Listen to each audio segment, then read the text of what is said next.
बिहानैदेखि देखेको हामी हिँडेको 3 घन्टा हुन आँटिसक्यो। अहिलेसम्म त्यो ढुङ्गा त्यहीँको त्यहीँ देखिन्छ। त्यसको मुनिपट्टि यो ग्लेसियरको नाम चाहिँ थाहा छैन, तर यो ग्लेसियर तलैदेखि छ। तलैदेखि यता माथि माथि माथि माथि माथि माथि माथि हुँदै यस्तो माथि माथि माथि कति माथिसम्म छ भन्ने कुरो चाहिँ अब हेर्दै हेर्दै जानुपर्छ। ग्लेसियरको छेउ हुँदै चाहिँ हामी कञ्चनजङ्घा बेस क्याम्पको यात्रा तय गरिरहेछौँ। एनोदर 2 घन्टाभन्दा अलिक बेसी लाग्छ कि त्यस्तै छ।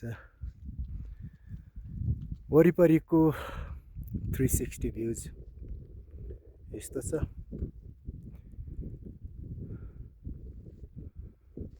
कञ्चनजङ्घा बेस क्याम्पको यात्रा